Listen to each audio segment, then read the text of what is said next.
Hello students, welcome back. आज का हमारा टॉपिक है electric field at an axial point due to a electric dipole. देखो, एक इलेक्ट्रिक डाइपोल रखा हुआ है, जैसे कि आप देख सकते हैं two equal and opposite charges are separated by a small distance, और उसको फिलहाल आप यहाँ पे मेंशन कर दो कि वो 2a है। देखो, जैसे कि मैंने आपको बताया डाइपोल के बारे में, अगर वो 2a है तो आधा ये a, ये इतना आधा a, राइट। और ये पॉइंट आप सब जानते हैं, अब क्या होता है ओरिजिन, क्लियर। अब इलेक्ट्रिक डाइपोल के पास एक पॉइंट रखा हुआ है एक्सियल लाइन, एक्सियल लाइन का मतलब इसकी एक्सिस पर, इसी की सीध में रखा हुआ है, ऊपर नीचे नहीं रखा हुआ, इसी की सीध में रखा हुआ है। ये पॉइंट P रखा हुआ है, ऐसे क्या है ये P।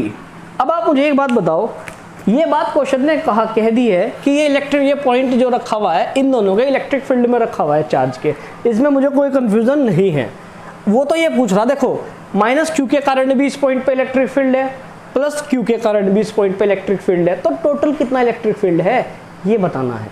अगर एक पॉइंट डाइपोल के एक्सियल लाइन पर रखा हुआ है, सीध में रखा हुआ है, तो उस डाइपोल के कारण, यानी डाइपोल में तो दोनों ही चीज आ गई ना, माइनस क्यू और प्लस क्यू, तो इन दोनों के कारण उस पर टोटल कितना फोर्स है। तो एक बात ध्यान रखेंगे आप, इस माइनस क्यू के कारण जब भी फोर्स लगेगा पॉइंट पे डाइपोल में, वो अंदर की तरफ को लगेगा, ठीक है। और प्लस के कारण जो फोर्स लगेगा वो बाहर की तरफ को लगेगा। चीज समझे ये बात। देखो, नहीं समझे तो समझाता हूं मैं। ये पॉइंट है, ठीक है। अब इस पे जो फोर्स लगेगा वो कैसे लगेगा, अंदर की तरफ को, ये ऐसे।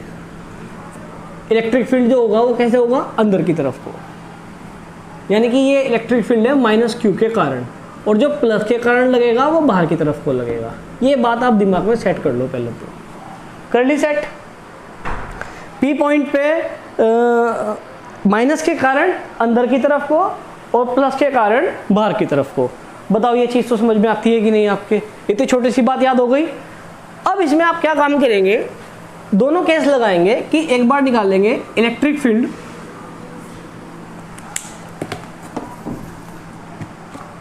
हम इसको फाइंड आउट करेंगे electric field at point P due to minus Q charge. हम इलेक्ट्रिक फील्ड निकाल लेंगे P पॉइंट पे माइनस क्यू के कारण, राइट। ये तो सब जानते हैं पूरी कितनी है। अच्छा, ये मान लो कि सारी डिस्टेंसेस हम कहाँ से मेजर करते हैं, ओरिजिन से। ओरिजिन ये है ना इसका, और पॉइंट ये है, तो मान लो अपनी तरफ से लेट कर लेंगे कि पॉइंट ओरिजिन से पॉइंट तक की जो दूरी है वो R है। कर ली। अच्छा, एग्जाम में लिखना भी होता है, और लिखने का सिंपल नियम है, पहले आप डायग्राम बना लो, और मैं ये बोलता हूँ कि जो दिखा वो लिखा। हमने क्या बनाया, डाइपोल। अब डाइपोल बना लिया, जो यहाँ पे बन रहा है इसी बात को एक्सप्लेन कर दो। Consider a dipole which is separated by a small distance 2a and the magnitude is minus Q and plus Q, and we wish to calculate, हमें निकालनी है, we wish to calculate the electric field at point P, right. हमें P point पे electric field निकालना है due to this dipole. आप चाहो तो उसका नाम दे सकते हो, इस पॉइंट को कह दो A और इस पॉइंट को कह दो B। बताओ यहाँ तक कोई दिक्कत किसी को। तो मैंने पहला काम क्या करेंगे, electric field at point P point पे इलेक्ट्रिक फील्ड निकाल लेंगे, किसके कारण, माइनस क्यू। ये तो तय हुई है ना हमारी बात। एक बार इसके कारण निकाल लेंगे, एक बार इसके कारण निकाल लेंगे, दोनों को ऐड कर देंगे वेक्टर वाले तरीके से, क्योंकि इलेक्ट्रिक फील्ड एक वेक्टर क्वांटिटी है, अलजेब्रिकली ऐड नहीं हो सकती है। चलिए, तो कितना आएगा, कितना इलेक्ट्रिक फील्ड होगा। देखो, उसके लिए आपको क्या करना पड़ेगा, पहले आपको वो पता करना पड़ेगा कितना फोर्स लग रहा है, और फिर उसके फॉर्मूले से फिजिकल सिक्योरिटी से यहाँ से E निकाल लेंगे। या आप एक काम कर सकते हैं, इलेक्ट्रिक फील्ड का तो डायरेक्ट फॉर्मूला है ना, क्योंकि आप प्रूफ कर चुके हैं। कितना लगेगा इलेक्ट्रिक फील्ड, यानी कि माइनस क्यू के कारण। ये चीज़ समझते हैं, इसका मतलब क्या है, E माइनस क्यू। तो इलेक्ट्रिक फील्ड कितना लगेगा, 1/4 pi epsilon not Q upon R square होता था ना फॉर्मूला। Q कौन है, माइनस क्यू, और R का काम कौन का, देखो R क्या होता है, चार्ज और पॉइंट के बीच की दूरी। चार्ज कहाँ है, ये रहा, और पॉइंट कहाँ है, ये रहा। देखो, ये इतना तो R है, और ये इतना कितना है, A है, तो कितना हो जाएगा टोटल, R प्लस A हो जाएगा क्या, और इसका स्क्वायर है। देखो ये चीज़ समझिए क्या भाई, ये इतनी दूरी A है और ये पूरा R है, तो ये पूरी दूरी कितनी हो जाएगी यहाँ तक की, R प्लस A का, क्योंकि इसका R का स्क्वायर करना होता है ना, और पूरी दूरी कितनी है R, तो उसका स्क्वायर। क्लियर। अब यहाँ पे डायरेक्शन बताओ क्या लगाओगे, डायरेक्शन बताओ। अब देखो डायपोल की जो डायरेक्शन होती है वो क्या होती है, ये पी वेक्टर है, ऐसे ही तो होती है, तो पी यूनिट वेक्टर आ जाएगा। टाइप बताया था ना माइनस से प्लस की ओर होती है डायपोल मोमेंट की डायरेक्शन। तो ये पहली बात आ गई, इसको पहली इक्वेशन मान करके आप छोड़ देंगे, ठीक है। अब उसके बाद क्या करेंगे, सेम वही काम करेंगे, इलेक्ट्रिक फील्ड निकाल लेंगे एक बार। अच्छा, आप इसकी यहाँ पे साथ साथ डायरेक्शन भी मेंशन कर देना। जो ये इलेक्ट्रिक फील्ड है वो वाली साइड कौन सी है, राइट, ये वाली साइड कौन सी है, मेरे वाली लेफ्ट। तो इसकी डायरेक्शन आप यहाँ पे मेंशन कर देंगे टुवर्ड्स, ये जो इलेक्ट्रिक फील्ड लग रहा है किधर को लग रहा है, लेफ्ट की तरफ को लग रहा है। सेम काम करो फिर आप इलेक्ट्रिक फील्ड, अब की बार किसके कारण, प्लस क्यू के कारण। तो वो कितना आ जाएगा, इलेक्ट्रिक फील्ड प्लस क्यू के कारण 1/4 pi epsilon not plus Q upon, अब ध्यान से देखो पॉइंट है यहाँ और इनके बीच की दूरी है ये इतनी सी, देख लो ये इतनी सी है इनके बीच की दूरी। अब ध्यान से देखो एक चीज, ये जो डिस्टेंस है आपकी, ये वाली डिस्टेंस, ये कितनी है, ये पूरी r है, ये इतनी सी ये है, इस r में से ये a हटा दूं यही तो बच जाएगी। ध्यान से देख लो, देखो ये पूरी कितनी है, r है, और ये कितनी है, a। इस पूरी के अंदर से ये छोटी सी हटा दूं यार, इतना सा टुकड़ा ही तो बचेगा, तो ये क्या बच जाएगी आपकी r माइनस a, और इसका करते हैं स्क्वायर और वही वेक्टर आ जाएगा p वेक्टर। अच्छा, प्लस के कारण जो फोर्स लगता है किधर को इलेक्ट्रिक फील्ड होगा, वो किधर की ओर होगा, बाहर की ओर, किधर को होगा, बाहर की ओर। तो आप क्या लिख देंगे, टुवर्ड्स राइट। ये चीज बताओ देख करके, इसको दिमाग में सेट करो जल्दी से। अब आप मुझे यहाँ पे एक चीज बताइए इंपॉर्टेंट, बड़ा सोच करके दिमाग लगा करके, मुझे टोटल इलेक्ट्रिक फील्ड निकालना है। तो क्या तय हुई थी बात, इन दोनों इक्वेशन को ऐड कर दूंगा वेक्टर के तरीके से, तो टोटल इलेक्ट्रिक फील्ड आ जाएगा। अच्छा, उससे पहले मुझे एक छोटी सी चीज़ बता दीजिए, जब मैं इन दोनों को ऐड करूंगा तो डायरेक्शन तो एक ही हो सकती है, अब कौन सी डायरेक्शन लिखूंगा, हमेशा ध्यान रखना जो ज़्यादा पावरफुल होता है उसी की चलती है, जो ज़्यादा ताकतवर होगा उसी की चलेगी। अब एक तो तरीका ये है, आप यहाँ से पता करो कि कौन सा ज़्यादा ताकतवर है, ठीक है, और एक तरीका है आप डायरेक्ट ट्रिक से पता कर लो। इम्पोर्टेंट पता करना है, कैसे पता किया ये इम्पोर्टेंट नहीं है, और आपके लिए प्लस पॉइंट ये है कि मैं दोनों ही तरीके बताने जा रहा हूँ, ट्रिक बाद में बताऊँगा, पहले मैथमेटिकली समझ लीजिए। आप मुझे एक बात देखिए, ये सारी चीज़ सेम है, माइनस प्लस को भूल जाओ, ये क्यू भी सेम है, ये भी सेम है, ये भी सेम है, तो अंतर कहाँ आ रहा है, यहाँ पे डिनोमिनेटर में। ये r में कुछ ऐड हो रहा है, ये r में कुछ सब्ट्रैक्ट हो रहा है। इसका r में जब कुछ ऐड हो रहा है तो डिनोमिनेटर बढ़ गया, डिनोमिनेटर बढ़ गया ना। जब डिनोमिनेटर बड़ा होता है तो आंसर क्या होगा, फैक्टर क्या होगा, छोटा। समझ लो बात ध्यान से, r में कुछ माइनस हो रहा है तो डिनोमिनेटर छोटा हो रहा है। जब डिनोमिनेटर छोटा होगा तो फैक्टर क्या हो जाएगा, थोड़ा सा बड़ा। तो इसका मतलब ये बड़ा है कि ये बड़ा है, दिमाग लगा के बताओ, ये वाला बड़ा है। अब समझो ट्रिक, ये माइनस क्यू से इतनी दूर रखा हुआ है, ये प्लस के पास रखा हुआ है, तो भाई ज़्यादा कहाँ होगा, प्लस वाले के तो पास ज़्यादा होगा। प्लस वाला कौन सा, ये वाला, तो जाहिर सी बात है ये वाला ज़्यादा होगा इलेक्ट्रिक फील्ड, समझे। चलेगी किसकी, ज़्यादा वाले की, तो डायरेक्शन लेफ्ट आएगी राइट आएगी, फाइनल आंसर में राइट आएगी, समझे। ये बात मैं समझाना चाहता था आपको, लेकिन अभी पिक्चर अभी बाकी है मेरे दोस्त, तो अभी बने रहिएगा। तो इसको मैं रब कर देता हूँ, अब इसकी ज़रूरत नहीं है, यहाँ से आगे बढ़ते हैं। डायरेक्शन तो आप समझ गए ना किसकी क्या थी, ये फर्स्ट इक्वेशन और ये सेकंड इक्वेशन। तो टोटल जो इलेक्ट्रिक फील्ड होगा उसको कह दो ई एक्सियल, एक्सियल लाइन का तो इलेक्ट्रिक फील्ड निकाल रहे हो, वो क्या होगा, E1, यानी कि E माइनस क्यू वाला, और इलेक्ट्रिक फील्ड जोड़ दो E प्लस क्यू वाला, ऐसे ही तो होगा। बताओ, दोनों को पुट कराओ यहाँ पर।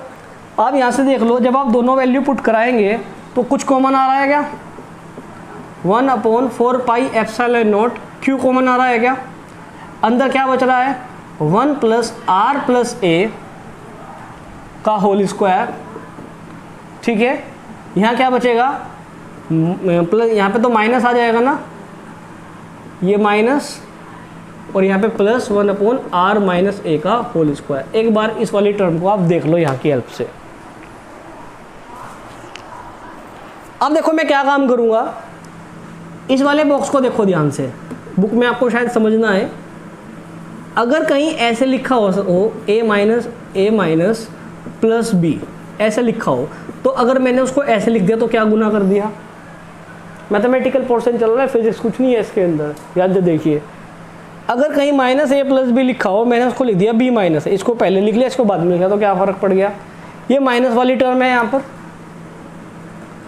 ये माइनस वाली टर्म है, ये प्लस वाली टर्म है, तो मैं क्या करता हूँ, प्लस वाली को पहले लिख लेता हूँ। कैलकुलेशन को आसान करने के लिए चल रहा, कोई बहुत बड़ी साइंटिफिक चीज़ नहीं चल रही है। 1/4 पाई एप्सिलॉन नॉट, क्यू तो चल ही रहा है यहाँ पे, मैग्नीट्यूड लिया ना बाहर, तो ये आ जाएगा 1/r माइनस ए का होल स्क्वायर, माइनस ये माइनस वाला इधर आ गया ना, r प्लस ए का होल स्क्वायर, ये आएगा आपका, देख लो।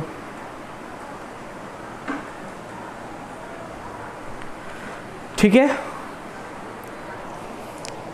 इसके बाद क्या करेंगे, जब आप इसको सॉल्व करेंगे, आप इनका एलसीएम लेके जब आप सॉल्व कर लेना, इसको अलग से सॉल्व कर लेना, क्योंकि ये बार बार आएगा, आप इसको फिलहाल एग्जाम तक डायरेक्टली भी याद रख सकते हैं। ये बचेगा आपका R square minus A square का होल स्क्वायर, एलसीएम लेकर के देख लो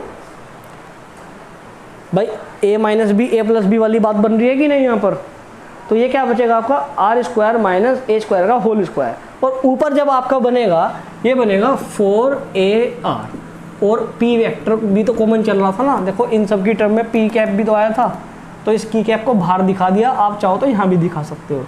बुक में क्या किया हुआ है, क्योंकि ये डायरेक्शन है ना, तो इसको लास्ट में दिखाई भी है, क्योंकि आप सोचोगे सर ये तो पूरा ही कॉमन आ रहा है, तो यहीं आना चाहिए था, ठीक है आना चाहिए था यहाँ पर, लेकिन डायरेक्शन को हम बाद में लिखते हैं ना, ये तो पूरा रिजल्ट है, पूरा मैग्नीट्यूड है, और डायरेक्शन लास्ट में दिखाई हुई है ना। इन सब में आप ऐड कर लेना यहाँ पे पी कैप, राइट। अब देखो यहाँ पे अगेन कलाकार यूज होने वाली है, ध्यान से देखो, इसकी तो कोई रिक्वायरमेंट नहीं है, इसको मैं यहाँ से रब कर देता हूँ अभी, और उस वाले स्टेप को फिर से यहाँ पे ले आता हूँ। अब मेरे पास जो इलेक्ट्रिक फील्ड चल रहा है टोटल ई एक्सियल, वो चल रहा है 1/4 पाई एप्सिलॉन नॉट, यहाँ पे क्यू चल रहा है, और यहाँ पे क्या चल रहा है 4ar, और नीचे इसको एलसीएम लेकर के, वही 10th क्लास का काम, बल्कि 9th क्लास का काम है इसको सॉल्व करना, आप चाहो तो उसको अलग से सॉल्व कर लेना। ये पी क्या, ये चीज़ चल रही है, राइट। अब देखो यहाँ पे ट्रिक है, छोटी सी ट्रिक। क्या है ट्रिक, सीखते हैं। 1/4 पाई एप्सिलॉन नॉट क्यू, इसको मैं 2 × 2ar लिख लूँ, अभी भी तो ये 4ar ही है, देखना ज़रा, और जो नीचे है उसको ऐसे रहने दो फिलहाल के लिए, और ये पी कैप आपका चल रहा है। अच्छा, यहाँ पे डायरेक्शन भी तो इंपॉर्टेंट थी, कौन सी है डायरेक्शन, राइट, लिख देना टुवर्ड्स राइट साइड सब में लिख देना, या फाइनल आंसर में लिख देना, यहाँ भी ना लिखो तो फाइनल में लिख देना, यहाँ पे छोड़ दो, ठीक है। क्योंकि मैंने बताया था ना इलेक्ट्रिक फील्ड की कुछ तो डायरेक्शन होगी, अब वहाँ पे 2 आए थे, एक लेफ्ट आया था एक राइट आया था, किसकी चलेगी, जादे वाले की, जादे कौन था, राइट वाला, तो यहाँ पे डायरेक्शन किसकी आएगी, राइट वाली। इतनी चीज़ क्लियर होगी। अब जरा ध्यान से देखना, दूसरी कलाकारी, चार्ज की मल्टीप्लाई डाइपोल की लेंथ से कर दो, याद करो ये 2a था, ये यहाँ पे माइनस क्यू रखा हुआ है, प्लस क्यू रखा हुआ है, डाइपोल मोमेंट का फॉर्मूला याद करना जरा, क्या था, चार्ज की मल्टीप्लाई 2a से कर दो, ये तो था, और अगर वेक्टर हटा दूँ तो चार्ज इंटू 2a कितना होता है, डाइपोल p होता है कि नहीं। चलो देखो 2a ये रहा और चार्ज ये रहा, बताओ ये चीज़ समझ में आती है क्या।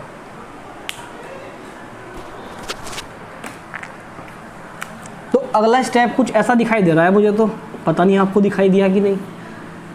2pr upon R square minus A square, और ये पी के, ये चल रहा है, देख लो, बताओ आर स्क्वायर माइनस, सॉरी इसका होल स्क्वायर भी है, बताओ ये चीज़ समझ आ रही है क्या, R square minus A square का होल स्क्वायर और पी कैप। अब दूसरी कलाकारी क्या करेंगे, अगर डाइपोल बहुत छोटा है, देखो डाइपोल, ये भी डाइपोल है माइनस क्यू प्लस क्यू, ये भी डाइपोल है माइनस क्यू प्लस क्यू, ये भी डाइपोल है ना। डाइपोल अगर बहुत छोटा है, और डाइपोल की लेंथ भी तो छोटी होगी, यानी कि 2a, डाइपोल अगर छोटा है तो डाइपोल की जो लेंथ है, जो कि 2a मान के चल रहे हैं, वो भी तो छोटी होगी, और 2a छोटा है तो a और भी छोटा होगा, है ना, वो तो उसका भी आधा है। तो अगर डाइपोल बहुत छोटा है तो ऐसे लिखा, यानी कि a छोटा है, अगर मैं लिख रहा कि R बड़ा है A से, तो इसका मतलब ये भी तो है कि A छोटा है R से। अच्छा, एक बार और लगा दिया ऐसे, तो इसका मतलब होता है और छोटा, वेरी वेरी। और एक बार और लगा दिया, वेरी वेरी वेरी। तो किसी चीज़ को छोटा लिखना हो तो 2 बार लगा देते हैं ऐसे। तो इफ़ R जो है A से बड़ा है काफ़ी, वेरी वेरी, या फिर इसको ऐसे भी पढ़ सकते हैं, A is very very small in compare to A। अब ये भी इंपॉर्टेंट बात है, ध्यान से सुनना, टेक्निक चल रही है सारी, मैथमेटिकल टेक्निक चल रही है, फिजिक्स कुछ नहीं है इसके अंदर। ये देखो, R में से R बड़ा है और A छोटा है, इस वाली बात से, और बड़े में से छोटा गया। तो कोई एक बात बताओ, अगर मैं समुद्र के अंदर से एक लोटा पानी निकाल लूँ तो समुद्र पे कोई फ़र्क पड़ेगा क्या? क्या पड़ेगा? तो R क्योंकि बहुत बड़ा है तो R समुद्र है, और A क्योंकि छोटा हो गया तो एक लोटा पानी हो गया। तो समुद्र में से माइनस हो गया एक लोटा पानी, तो समुद्र का पानी तो उतना ही लिखा, तो मैं फिर इस एक लोटे पानी को निकाल लूँ या ना निकाल लूँ, अंतर तो नहीं पड़ता, तो इसको नेग्लेक्ट कर देंगे। अगर ये कंडीशन है तो नेग्लेक्टिंग A। तो जब इसे नेग्लेक्ट ही कर दिया तो इसे नज़रों से गिरा दो, अपनी गायब कर दो यहाँ से। तो अब R minus R square minus A square है, तो A को तो छुपा ही लो, ये तो गायब हो गया ना। बचा क्या? R स्क्वायर, और R स्क्वायर का बाहर क्या है? स्क्वायर है, तो R4 बचेगा ना अगले स्टेप में। देखो ये क्या बचेगा, इधर कर देता हूँ,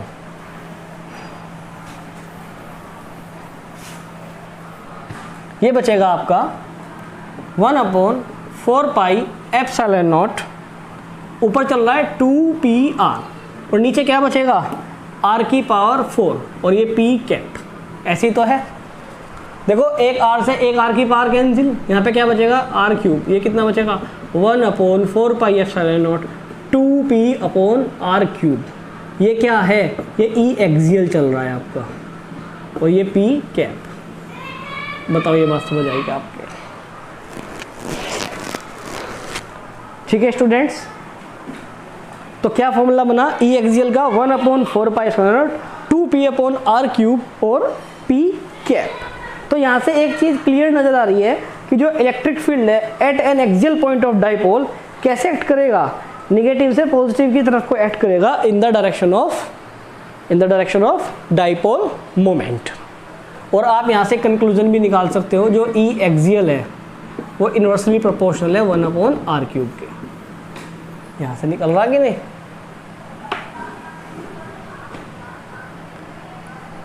इसको फर्दर और भी तरीके से सोल्व किया जाता है, तो उससे भी ये पता लगता है कि इलेक्ट्रिक फील्ड जो है ना सिमेट्रिकली होता है। लेकिन फिलहाल अब अगर क्वेश्चन आएगा कि आप डाइपोल के कारण किसी P पॉइंट पे, अगर वो एक्सियल पॉइंट पे रखा हुआ है, डाइपोल मोमेंट इलेक्ट्रिक फील्ड निकाल दो, तो आपको ये पूरा काम करना पड़ेगा। डाइपोल बनाओगे, माइनस Q के कारण निकाल लोगे, प्लस Q के कारण निकाल लोगे, दोनों को जोड़ दोगे, और ये छोटी छोटी मैथमेटिकल कैलकुलेशन, हाँ छोटी छोटी है, मैथ से तो है, तो इतना काम कर लोगे, ये केस आपको लिखने पड़ेंगे। तो टोटल इस तरीके से आप इलेक्ट्रिक फील्ड निकाल सकते हैं। ओके, नेक्स्ट टॉपिक के लिए हम करेंगे इक्वेटोरियल लाइन का, जल्दी करेंगे, इसके बाद करेंगे, तब तक आप इसको प्रिपेयर कीजिए। Till then bye and take care.